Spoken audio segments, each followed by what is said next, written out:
La reflexión para el día de hoy está titulada Propósitos elevados y meditemos en Efesios capítulo 4 versos 23 y 24.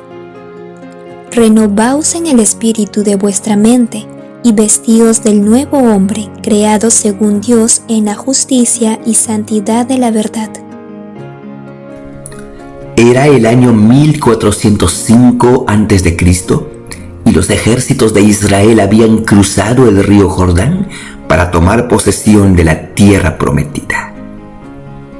Una primera hazaña habría que realizarse, pues los altos muros de la inconquistable Jericó estaban en las puertas de Canaán y debían ser destruidas para tener paso hacia el sur y conquistar el resto de la tierra. Bueno, esto es otra historia. Pero sucedió algo peculiar en la conquista de Jericó.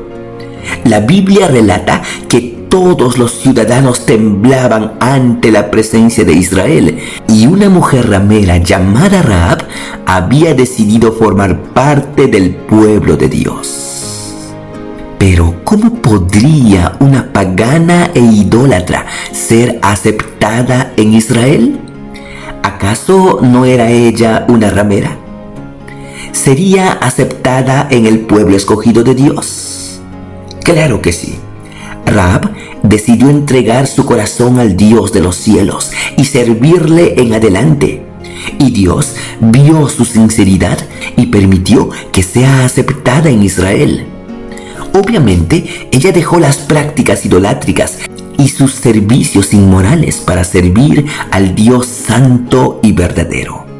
Además, su vida cambió definitivamente porque incluso llegó a casarse con un israelita y tuvo una descendencia importante en la nación de Israel.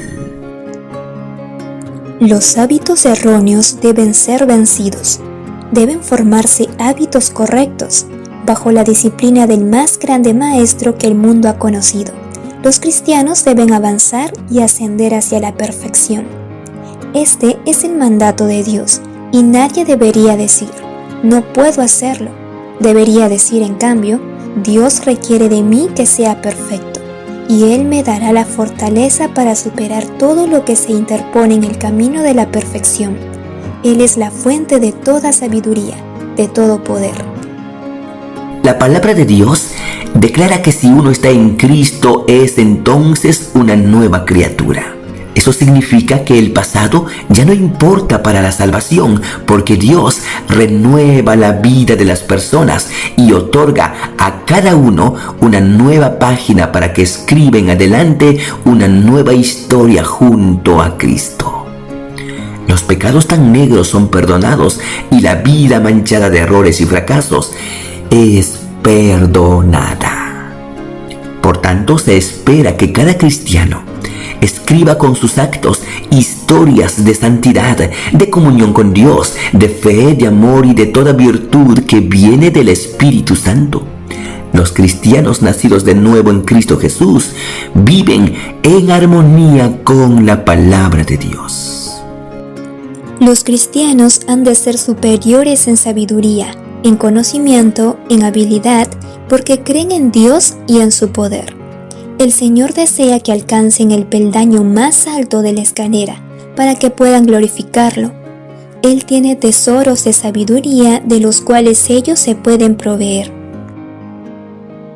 Los cristianos que nacen de nuevo en Cristo no se quedan estancados, sino que caminan con propósitos elevados y con objetivos fijados en la patria celestial. Pero los que no experimentan la gracia de Dios y su conocimiento religioso fue solo una experiencia teórica, están llenos de orgullo y celo fanático que no hace bien al crecimiento espiritual. Por tanto, es nuestro deber acercarnos a Dios y que nuestra vida cambie completamente y sean evidentes los frutos que produce el Espíritu de Dios. Es por eso que los propósitos de cada persona deben ser renovarse en el espíritu, es decir, de vivir conforme a cada precepto de Dios. Amén. ¿Cuál es la diferencia entre la vida en el cielo y la vida en la tierra nueva. A veces uno mismo, cuando está explicando estos temas, las equipara, las confunde y las pone en un mismo plano. Hoy es bueno que separemos esos espacios de tiempo. Lecciones de la Biblia. A continuación.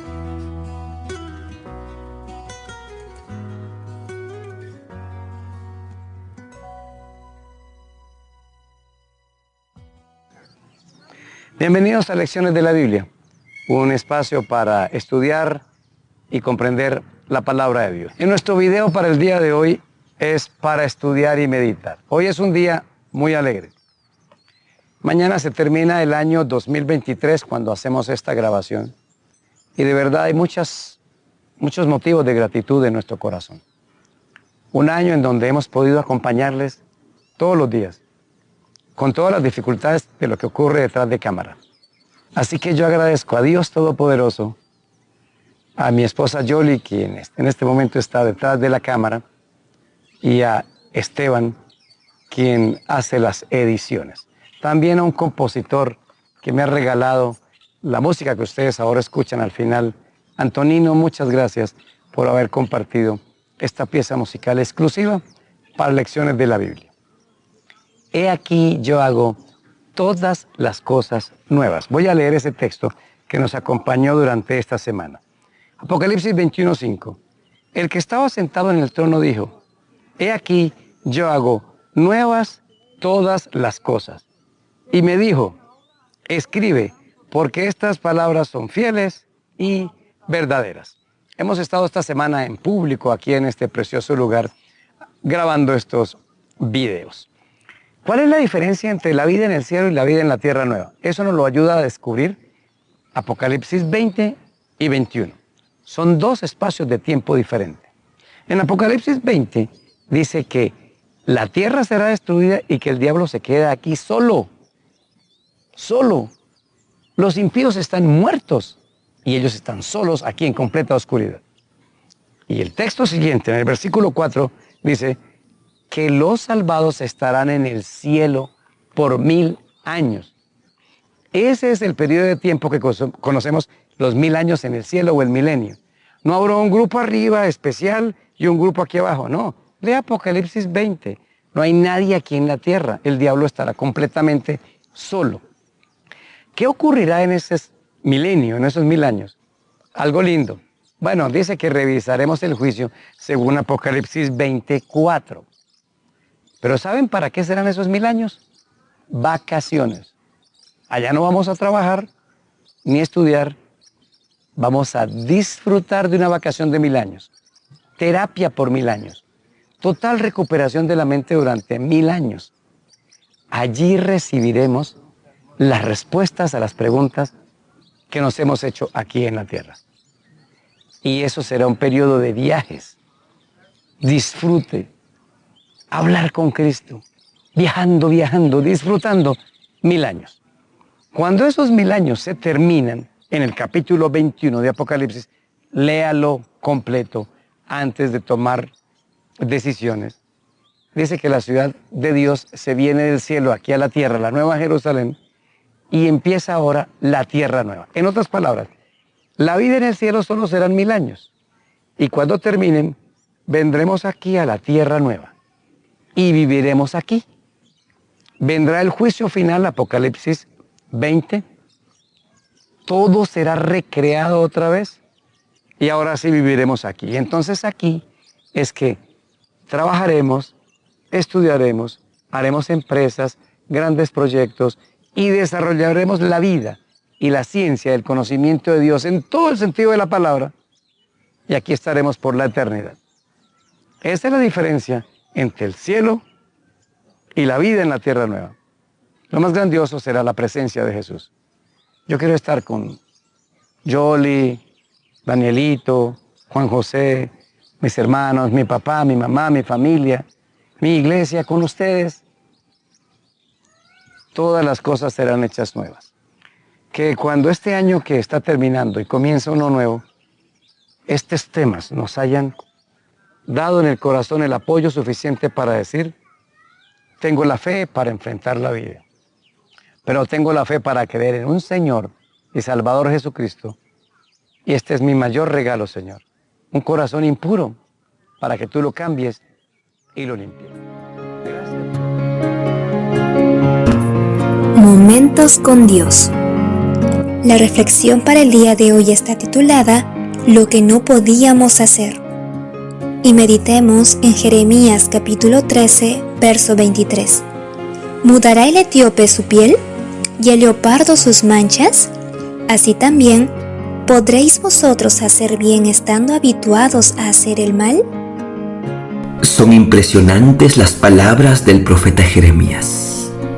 A él le tocó vivir en la terrible época de apostasía del reino de Judá en los últimos años de una época de libertad.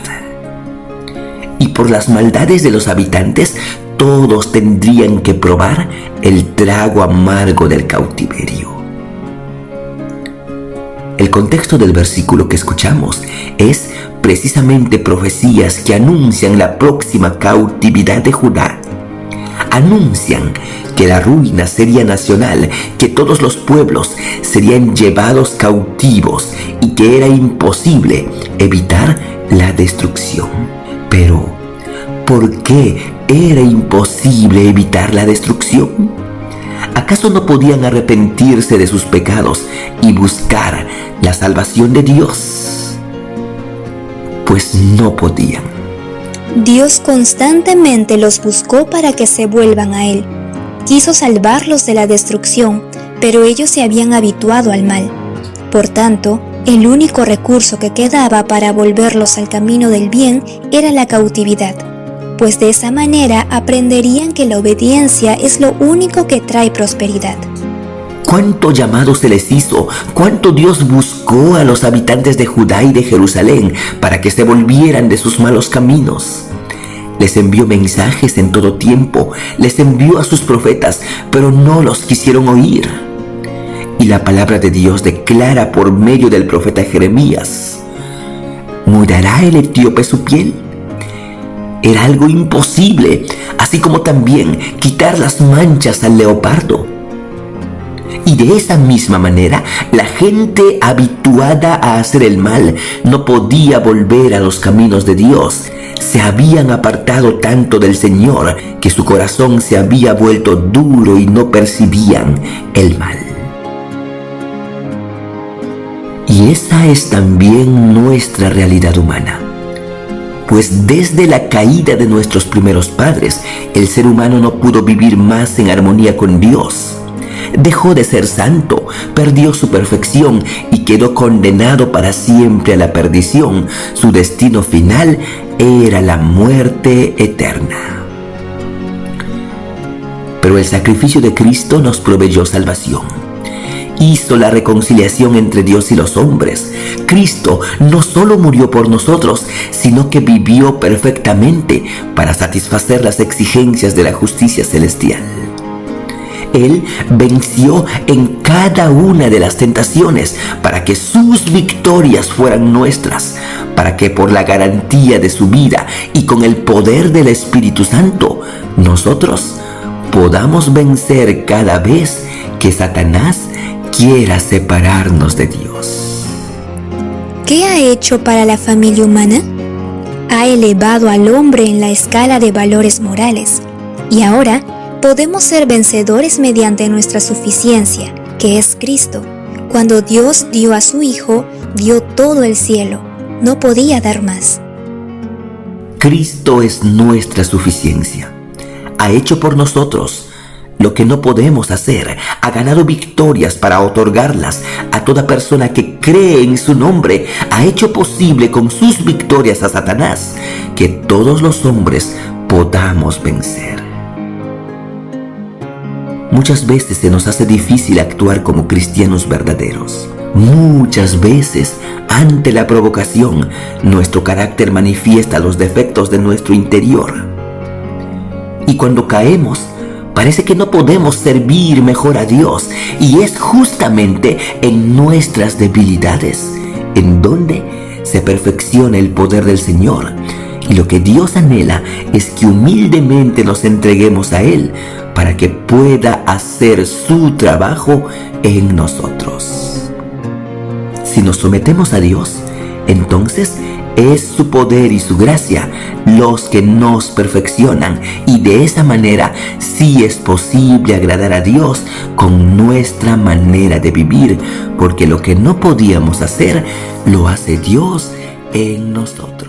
Aplicación práctica de esa frase que dice que cuando estemos en el cielo tendremos escrito el nombre de Dios y del Cordero en la frente. Acompáñanos en nuestro video del día de hoy. Lecciones de la Biblia. A continuación.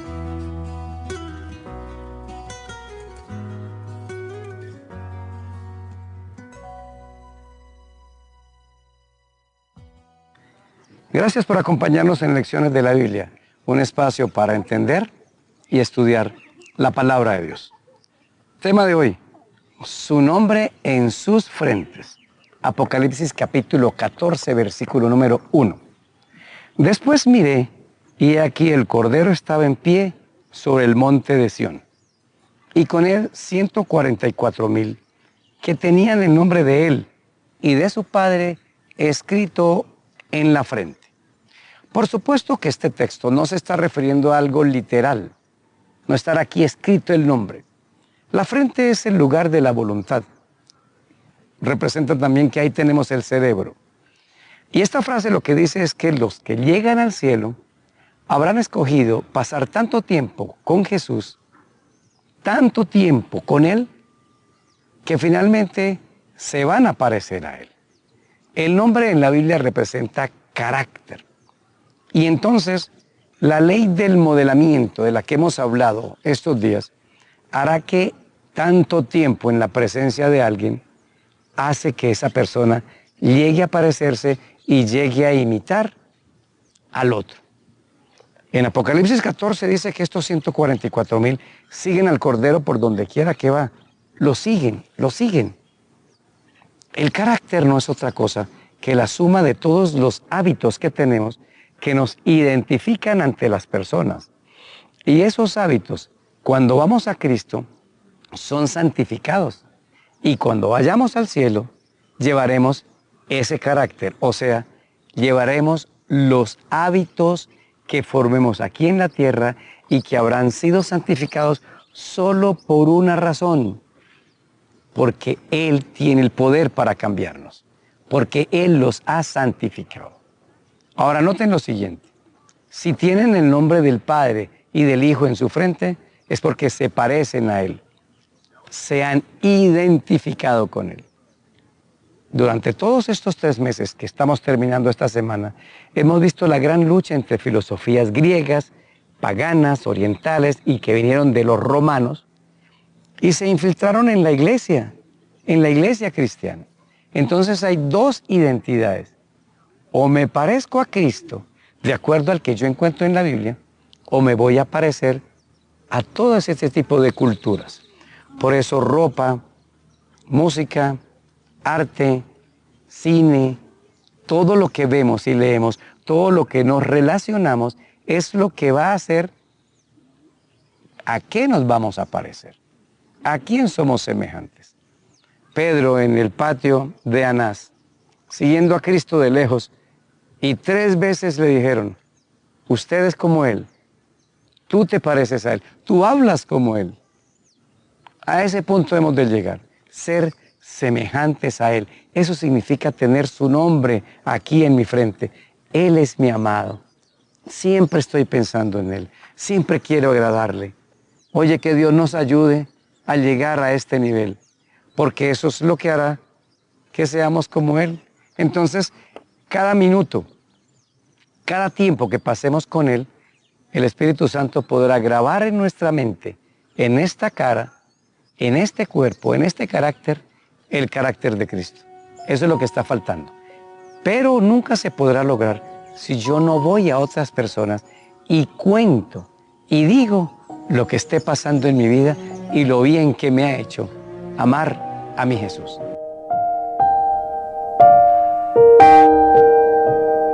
Momentos con Dios.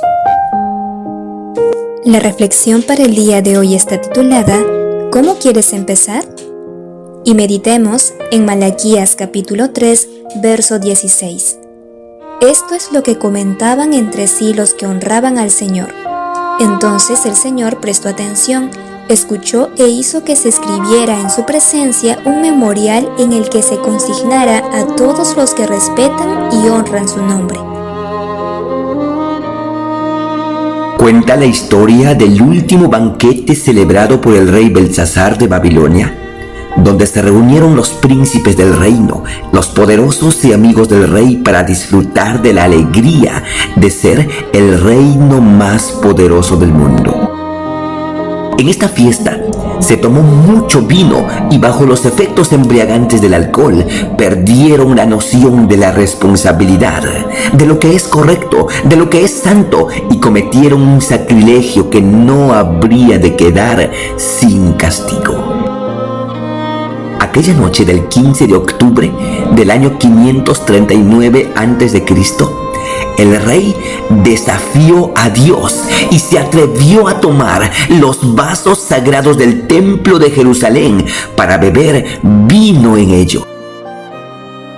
Y honraban y daban gloria a dioses de plata, de oro, de piedra y de madera, y ofendían con sus actos al único y verdadero Dios del cielo.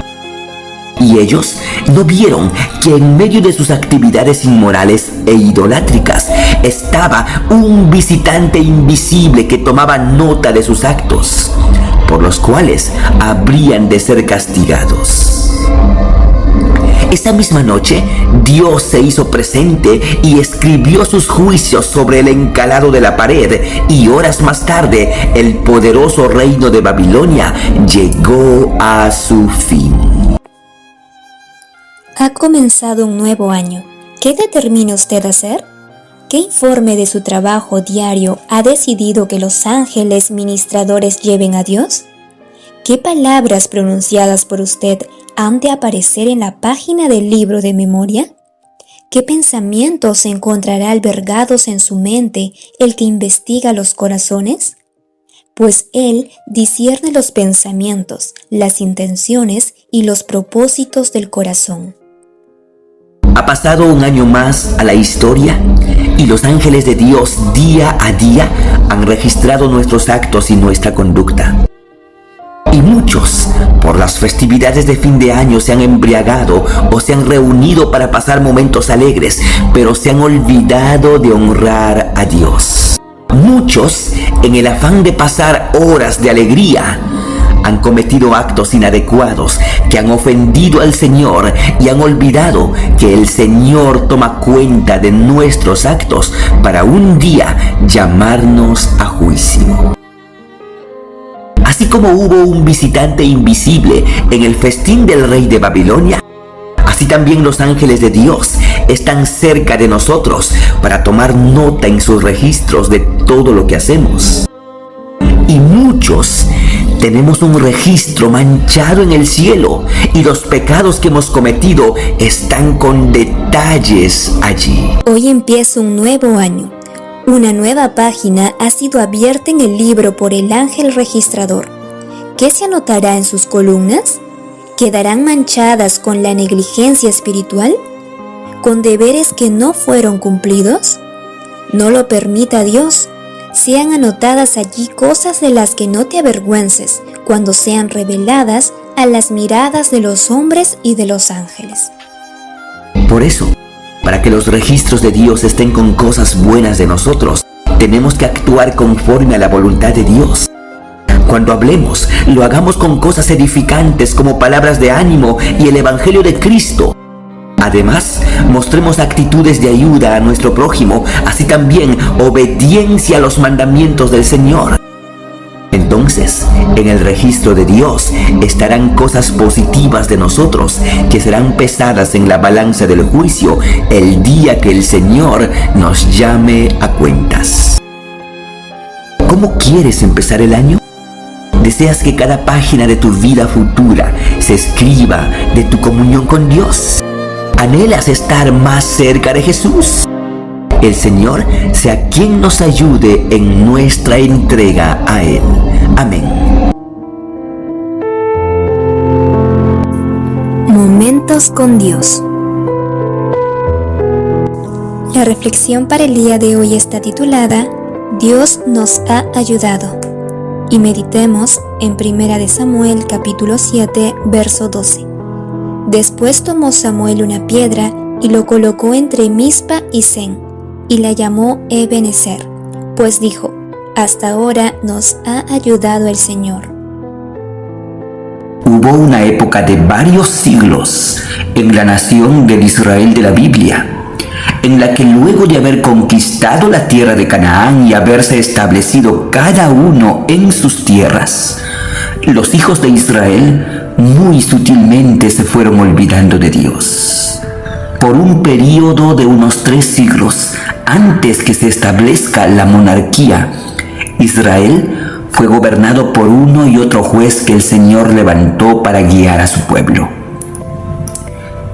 Y el hecho de comerciar con las naciones vecinas hizo que las prácticas seductoras de los cananeos sean imitadas por los israelitas.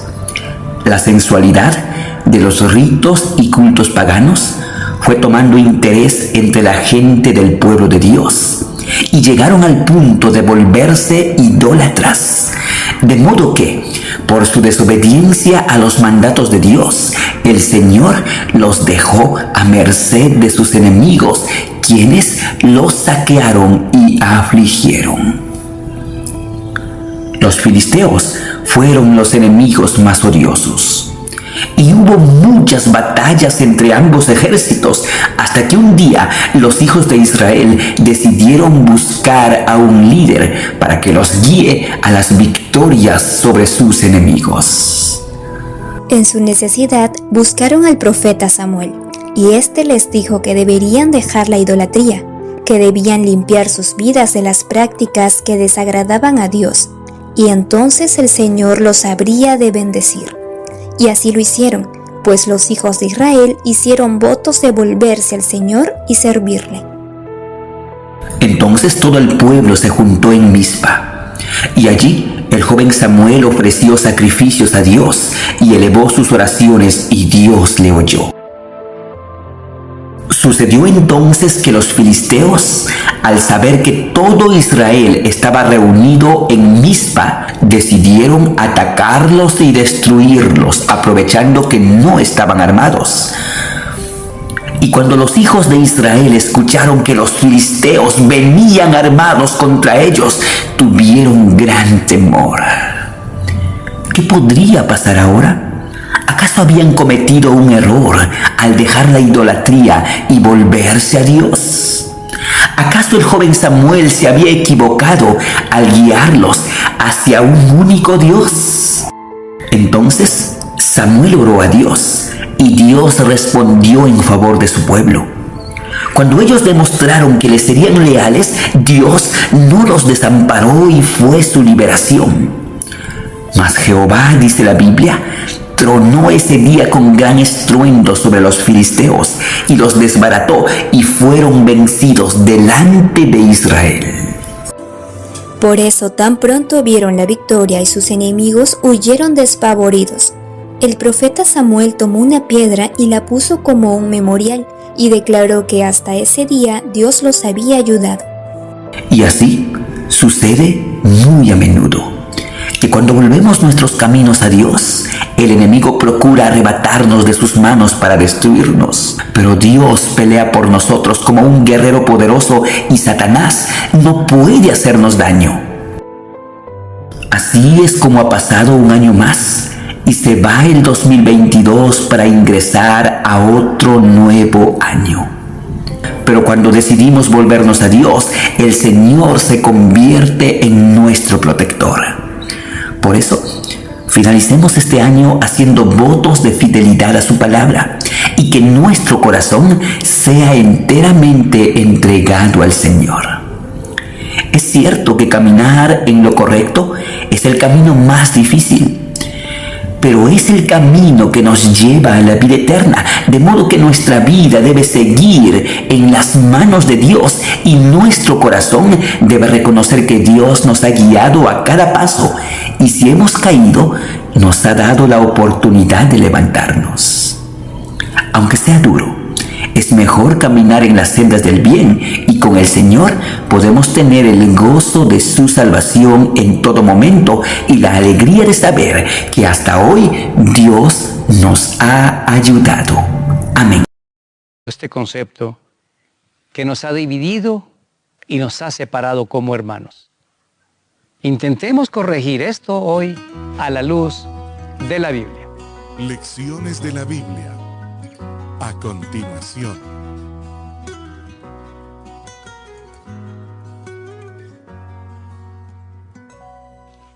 Bienvenidos a Lecciones de la Biblia, un espacio para estudiar y entender la palabra de Dios. Video para hoy, Dios es el dueño de todo. Salmo capítulo 50, versículo número 10. Porque mía es toda bestia del bosque, y los millares de los animales en los collados.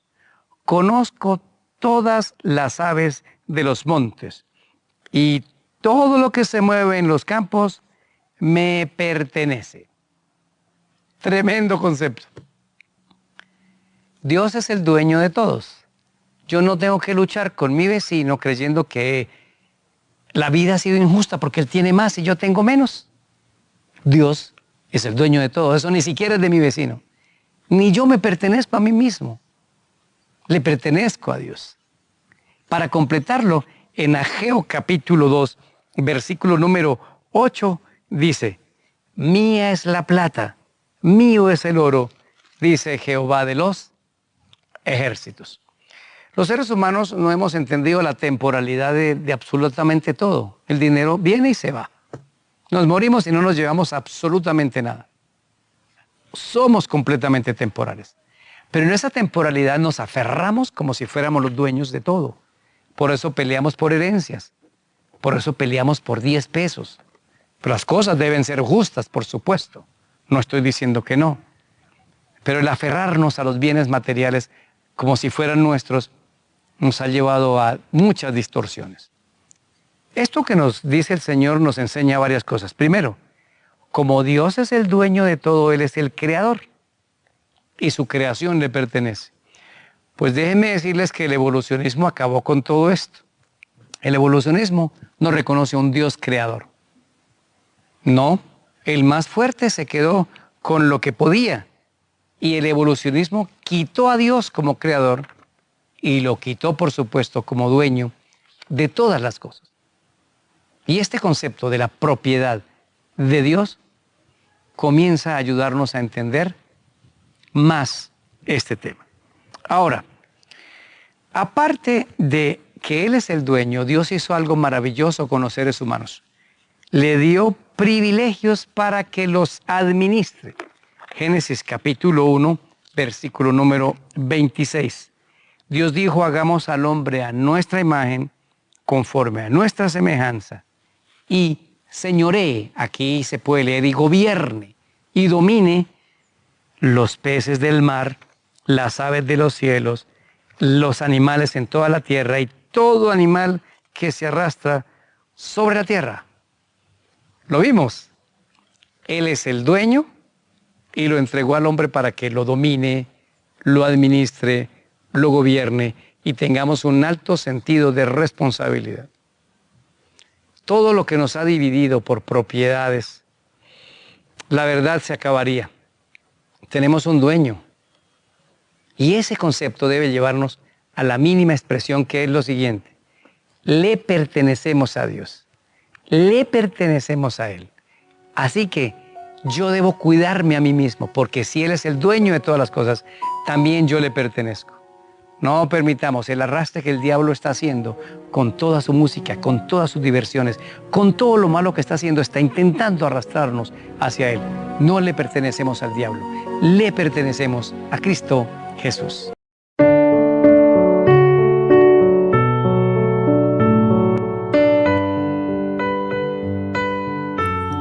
La meditación para el día de hoy está titulada Servicio completo. Y meditemos en Lucas capítulo 18, verso 28. Y Pedro dijo: He aquí nosotros lo hemos dejado todo y te hemos seguido. En diciembre de 1944, un oficial del cuerpo de inteligencia japonés llamado Hiro Onoda desembarcó en la isla filipina de Lubang junto con otros soldados. Había recibido órdenes de sabotear aeródromos y puertos para evitar la invasión del enemigo. Su lema era resistir y preferir la muerte antes que la rendición o la captura. Cuando en agosto de 1945 finalizó la Segunda Guerra Mundial, ellos todavía seguían escondidos. Imaginando que algún soldado pudiese permanecer oculto, un general japonés solicitó que se lanzaran folletos sobre las islas que indicaran el fin de la guerra. Sin embargo, cuando Onoda leyó el mensaje, desconfió de su veracidad. Durante los siguientes años, siguieron otros intentos por encontrarlos y convencerlos del fin de la guerra. Hacia 1972, Onoda era el único sobreviviente que permanecía fiel a su cometido. Finalmente, y luego de 2 años de búsqueda, Norio Suzuki, un explorador japonés, logró ubicarlo y comprendió lo que motivaba su tenacidad. A menos que reciba la orden de mi superior, permaneceré fiel a mi deber, fueron las categóricas palabras de Onoda. De esta manera, Suzuki volvió a Japón y ubicó al comandante Taniguchi, quien estaba retirado de la vida militar. Juntos viajaron a la isla de Lubang y el comandante ordenó a Onoda el cese de todas sus operaciones. Habían pasado casi 30 años del final de la guerra cuando Onoda volvió a su país siendo condecorado como héroe nacional. Dios espera de nosotras una entrega semejante. Largo tiempo ha esperado Dios que el espíritu de servicio se posesione de la iglesia entera, de suerte que cada miembro trabaje por él según su capacidad. La fidelidad en el servicio es primordial para un buen soldado de Cristo. Sean en tiempos de guerra o de paz, Dios nos ha dado responsabilidades respecto a nuestro prójimo que no podemos ignorar. El comandante del cielo regresará a buscarnos y con esperanza consultará: ¿quién es pues el siervo fiel y prudente, al cual puso su Señor sobre su casa? Bienaventurado aquel siervo, cuando su Señor venga lo halle haciendo así. La vida cristiana es una entrega total y diaria. Conlleva someterse cada día para triunfar en las batallas contra el enemigo. Recuerde que Dios puede emplear a todos sus hijos si están dispuestos a entregarse a Él. Él tiene un lugar y una tarea para cada quien. Tú puedes hacer su humilde tarea de tal manera que glorifique a Dios. Satanás es un general activo, perseverante, fiel en su obra, dirigiendo sus ejércitos. Tiene por doquier sus fieles centinelas. ¿Qué están haciendo los siervos de Jesucristo? ¿Tienen puesta la armadura? ¿Son vigilantes y fieles para hacer frente y resistir las vigorosas fuerzas del enemigo? ¿O están durmiendo, esperando que otro haga su trabajo? El Señor se está preparando para regresar. Entonces pedirá cuenta a sus siervos por sus talentos que les ha confiado. Por eso, nunca olvidemos que al Señor servimos. Él nos ha dado oportunidades de trabajar y nuestro trabajo es una prueba de amor hacia Él. Si lo hacemos de corazón, Él nos sorprenderá con sus gloriosas recompensas. Sirvamos a Dios de todo corazón, de buena voluntad, con humildad, sacrificio y una entrega total a su causa. Amén.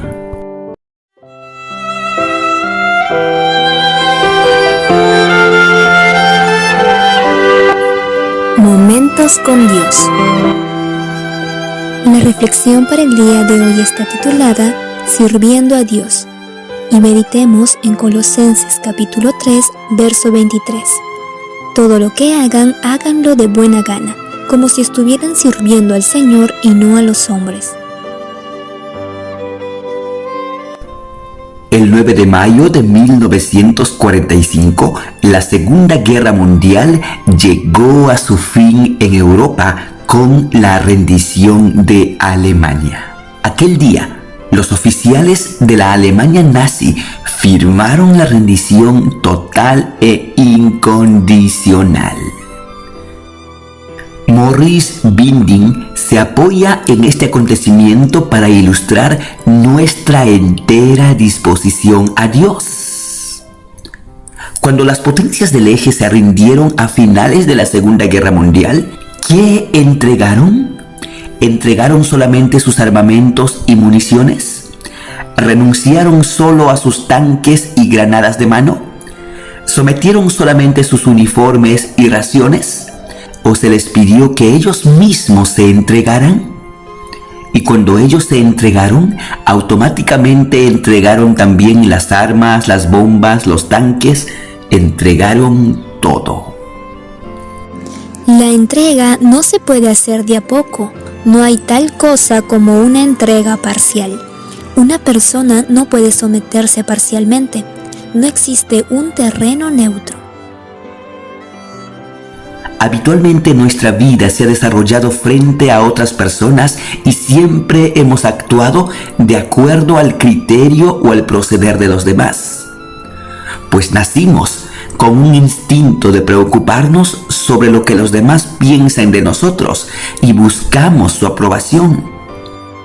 El apóstol Pablo conocía esta debilidad y naturaleza humana, por eso, muy apropiadamente en varias de sus cartas, repitió este mensaje: no sirviendo al ojo, como los que quieren agradar a los hombres, sino como siervos de Cristo, de corazón, haciendo la voluntad de Dios, sirviendo de buena voluntad, como al Señor y no a los hombres.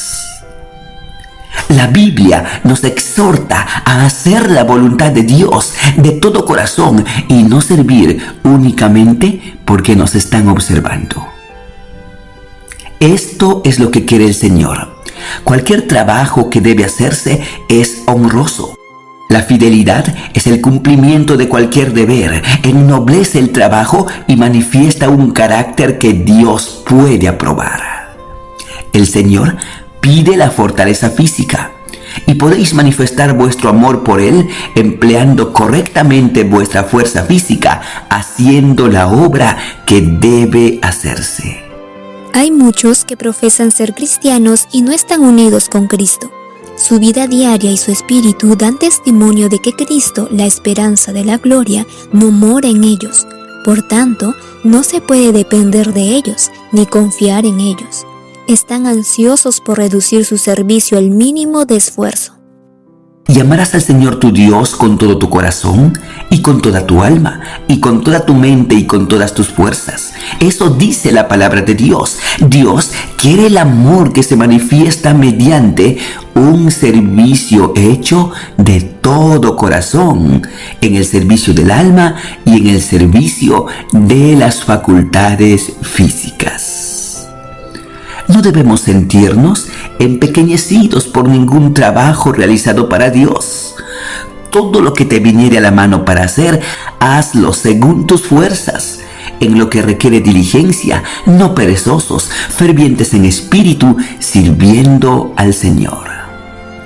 Hacer las cosas como para el Señor requiere paciencia, entrega completa, dependencia del poder del Señor, y esto casi no queremos hacerlo. Pues somos millones de cristianos, pero muy pocos nos hemos rendido ante el Señor. A veces vacilamos entre lo material y lo espiritual, o entre el mundo y Dios. Por tanto, nuestras decisiones son tan débiles. Por eso necesitamos acercarnos más al Señor para que nos dé su poder y la facultad de rendirnos completamente ante Él. Amén. Yo ya sé que todo lo que tengo no me pertenece, porque vino de Dios. Entonces, ¿qué más puedo hacer para generar responsabilidad en el uso de los privilegios que vinieron de Dios? Lecciones de la Biblia. A continuación.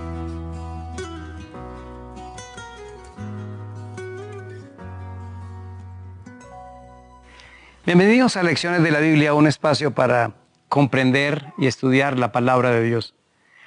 Esta semana desde la Mesa de los Santos, aquí en mi Colombia querida, en mi tierra, Santander del alma. Título para hoy del video: Responsabilidades de los miembros de la familia de Dios. Deuteronomio capítulo 6, versículo número 5. Amarás a Jehová tu Dios de todo tu corazón y de toda tu alma y con todas tus fuerzas.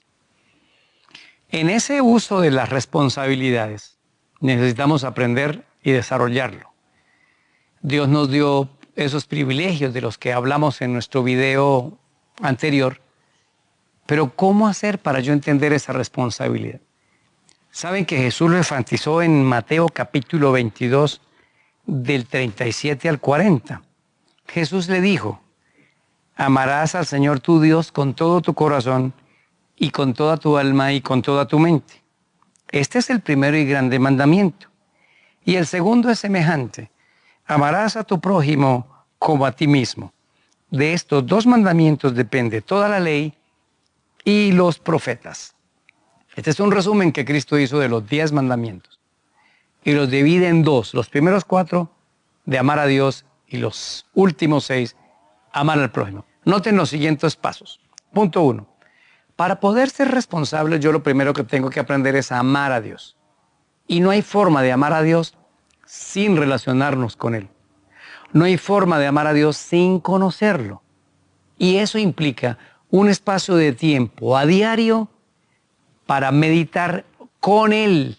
Una meditación que va de adentro hacia afuera. Porque si no conocemos a Dios, yo no puedo tener ninguna responsabilidad para con Él. Punto número 2. Después de amar a Dios, yo tengo una responsabilidad con el prójimo. Los últimos 6 mandamientos de la ley de Dios. Su voluntad es que yo proyecte en mi responsabilidad de lo que tengo para el uso del prójimo. Ayuda a tu prójimo. Ayuda primariamente a tu familia cercana, a tus próximos. Pero también hay que darle la mano a las personas que lo necesitan. Vivimos en una sociedad en donde se aprovechan de nosotros y hasta nos roban diciendo mentiras para que donemos dinero para muchas cosas. Por eso, cuando conocemos a alguien y su situación, podemos ayudarlo con más confianza. Conozca a la gente donde usted vive, de su iglesia. Hable con ellos. A veces dicen: ¿quién es fulano? No sé. Y lleva meses sentado en la silla de al lado, pero nunca nos hemos acercado para conocerlo. Ese es el segundo punto. Conozco a mi prójimo y lo puedo ayudar. Punto número 3. Ahora yo necesito entender mis responsabilidades. Y para eso debemos ver la parábola de los talentos. Sí tenemos responsabilidad con Dios, claro que sí. Hasta de mis palabras, dice el libro de Mateo, daremos cuenta ante el juicio. ¿Y qué más del dinero? Y de cómo lo usamos y cómo lo gastamos. ¿Y qué tal de mi influencia con las personas? No me miren a mí, yo hago mi vida, yo hago con mi cuerpo lo que quiera. No, hay una responsabilidad con Dios. Y el punto número 4, hacerse una pregunta: ¿cómo usaría Jesús este tiempo? ¿Cómo usaría Jesús estos recursos? Definitivamente, esa responsabilidad es con Dios cuando le devuelvo lo que le pertenece, es conmigo y mi familia para protegerlos y cuidarlos, y es para con un prójimo, para que se me acabe el egoísmo, cuando doy y comparto.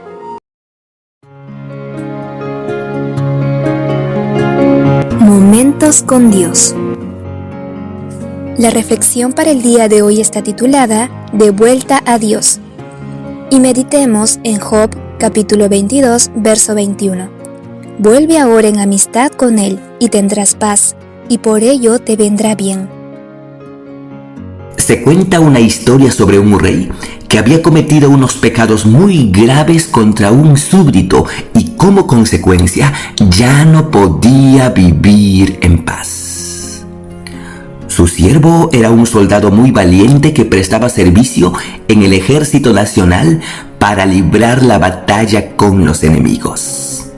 En tanto, el rey, casi despreocupado de la situación, se quedó en el palacio de su capital y en la ociosidad se atrevió a faltarle a su súbdito tomando a su esposa. Y como si esto fuera poco, quiso ocultar el mal que había hecho y trató de engañar al soldado que todo iba bien para que no se diera cuenta del embarazo de su esposa, a fin de que él la tome para sí y así creyera que el hijo que ella esperaba era del soldado. Pero el soldado, muy preocupado por la guerra de su país, no fue a pasar con su esposa. Por tanto, para ocultar el mal que había hecho, el rey hizo que el soldado muriera y así poder quedarse con la viuda de su súbdito. Y por muchos meses, el rey asistía a la casa de Dios, en tanto que el vientre de aquella mujer crecía. Y aún su mismo pueblo creyó que el rey era muy bondadoso al haber llevado al palacio a la viuda del soldado. ¿Cómo podía el rey vivir con una conciencia que le remordía cada día? ¿Cómo podía cantar salmos a Dios y estar en la casa de adoración con un peso de culpabilidad que lo atormentaba en todo momento? El rey no tenía paz y se pudo notar en su experiencia contada posteriormente. Él dijo lo siguiente: porque mi vida se va desgastando de dolor y mis años de suspirar. De pesar se han consumido mis ojos, mi alma y mis entrañas. Mientras callé, se envejecieron mis huesos en mi gemir todo el día. Y esta es la amargura que causa haber roto los mandamientos de Dios. Cuando el mundo se enferma cada día más, cuando los hombres desfallecen, cuando afligen enfermedades, cuando nos azotan las consecuencias de nuestras faltas y nos remuerde la conciencia, entonces nuestra salud se deteriora. Y está confirmado por los conceptos actuales de la ciencia que hay una estrecha relación entre nuestra mente y nuestro cuerpo físico, de modo que si estamos cargados de problemas sin solucionarlos, de seguro enfermaremos físicamente.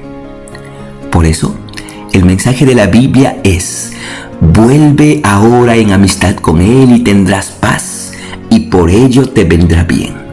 Es decir, para que nuestro corazón pueda gozar de la paz verdadera, debemos vivir en armonía con la voluntad de Dios, y entonces su ley será un muro protector contra los daños que nos pueda hacer el enemigo.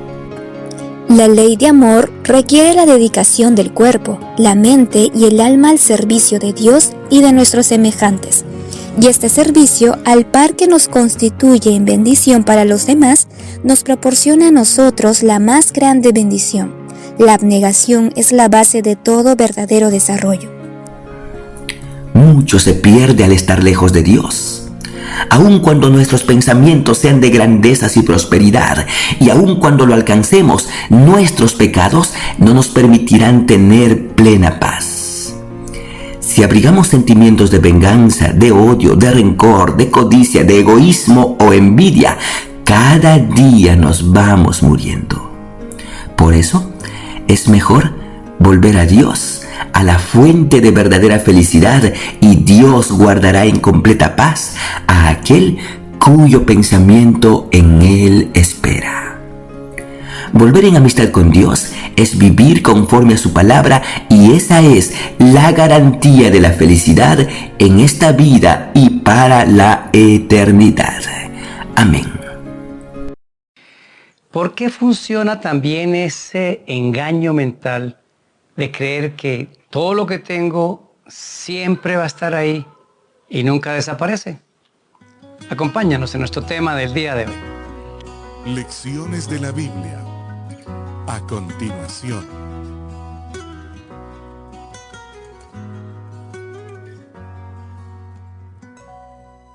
Gracias por acompañarnos en Lecciones de la Biblia, un espacio para estudiar y comprender la palabra de Dios en unos días lindos de descanso aquí en la Mesa de los Santos, en mi tierra linda, Santander, Colombia.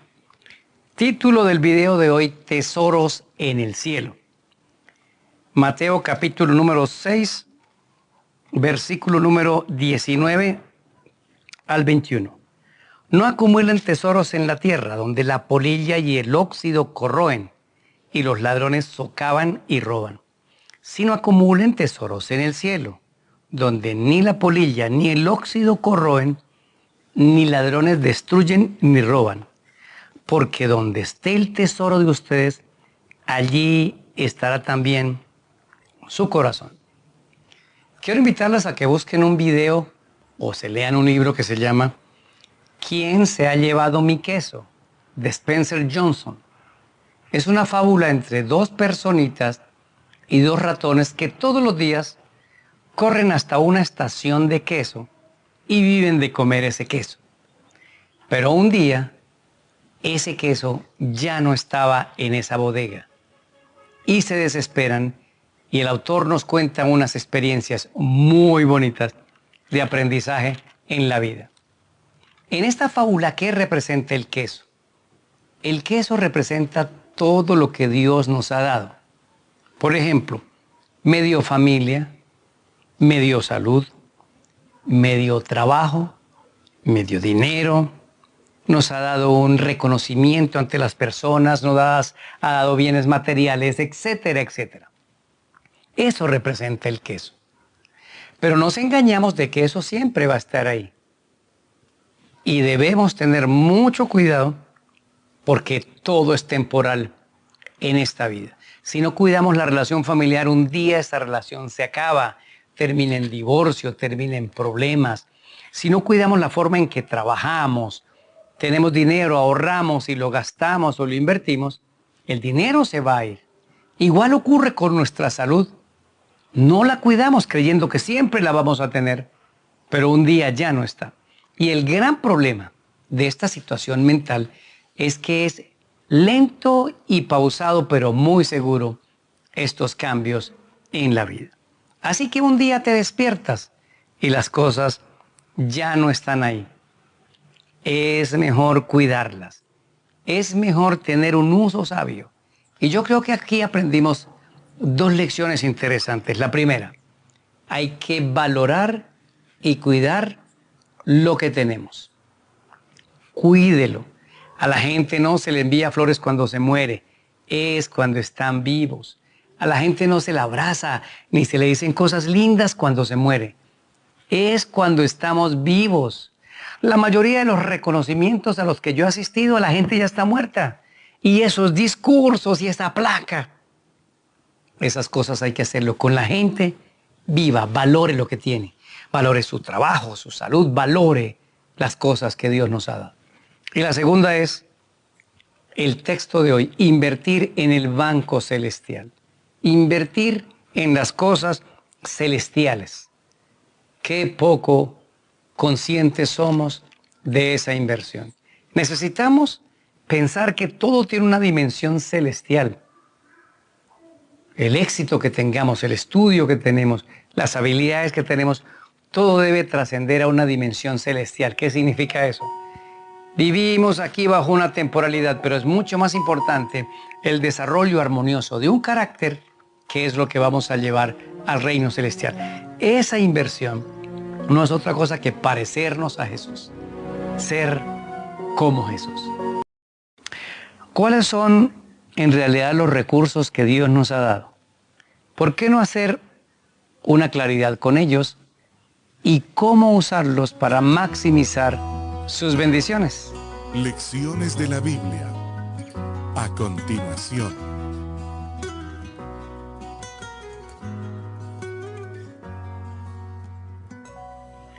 Bienvenidos a Lecciones de la Biblia, un espacio para estudiar y comprender la palabra de Dios. Esta semana transmitimos desde la Mesa de los Santos en Santander, en Colombia, mientras pasamos unos días de descanso en estos preciosos paisajes. Título del video para hoy: recursos disponibles para la familia de Dios. Filipenses 4, 17 y 18. No es que busque dádivas, sino que busco fruto que abunde en vuestra cuenta. Pero todo lo he recibido y tengo abundancia. Estoy lleno, habiendo recibido de Epafrodito lo que enviasteis, olor fragante, sacrificio acepto, agradable a Dios. Pablo está muy contento y él en otro de sus versículos dice que él ya aprendió a vivir. Si tenía mucho, aprendió a vivir bien y contento. Y si no tenía nada, igual vivía contento.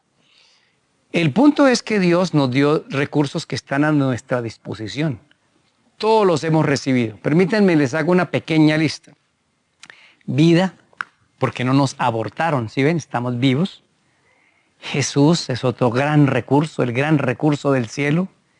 Salvación, comida, dinero, salud, protección, amor, sol, lluvia, capacidades y habilidades. Y la lista podría seguir de largo. Cuando digo capacidades es porque Dios puso en nosotros cosas que podemos hacer. Y cuando digo habilidades es porque eso que yo puedo hacer lo he ido desarrollando por la práctica o por el estudio. Pero todo lo hemos recibido. Ahora yo quisiera con nuestro equipo compartirles a ustedes cómo se resumen todos esos recursos disponibles para la familia de Dios en un cuadro que hace muchos años un buen amigo me compartió. Miren este cuadro, es un círculo con 4 espacios. Vivir, conocer, amar y servir. Pero vamos a añadirle, donde dice vivir, ahí se refiere al cuerpo, a la parte física, se refiere a toda esta linda creación que estamos viendo. Cuerpo, nos dio un cuerpo, eso es un recurso para poder vivir. La vida es un gran recurso y por eso se hace, de este cuadro salen los grandes principios y el primer principio es vivir, porque vivimos para gloria de Dios. En el segundo recuadro de conocer está el cerebro, nos sirve para el conocimiento, para el aprendizaje. Leemos, estudiamos, aprendemos, desaprendemos, analizamos las cosas, generamos pensamientos. Eso no lo puede hacer ningún miembro de la creación.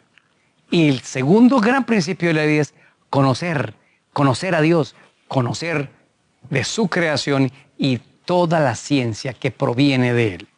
El tercer recuadro de amar, ahí está el corazón, ahí está la parte espiritual. Entonces amamos a Dios, amamos nuestra familia, amamos nuestro país, amamos lo que tenemos.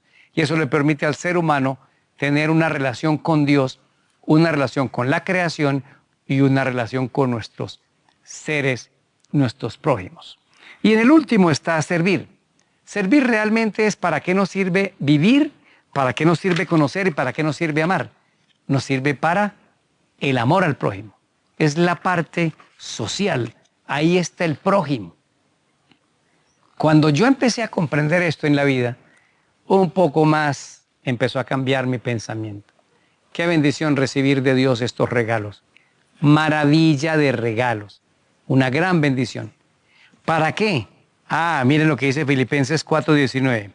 Mi Dios pues suplirá todo lo que os falta, conforme a sus riquezas en gloria en Cristo Jesús. Mis amigos, Dios siempre provee, Dios siempre da. Pero aquí tenemos un grave problema. Uno, a veces no estoy listo para que me lo dé. Me va a hacer daño. Entonces mejora tu vida espiritual, mejora tu relación con Dios para poder recibir esos recursos. Y el otro es que no hacemos el más mínimo esfuerzo para mejorar nuestro pensamiento y nuestro conocimiento para obtenerlo. Qué bueno que tenemos recursos disponibles para la familia de Dios. Oremos. Buen Señor, ayúdanos a administrar absolutamente todo y a reconocer que sí podemos tener cosas en tu nombre. En el nombre de Jesús. Amén. Soy Daniel Herrera y deseo para todos un día lleno de bendiciones.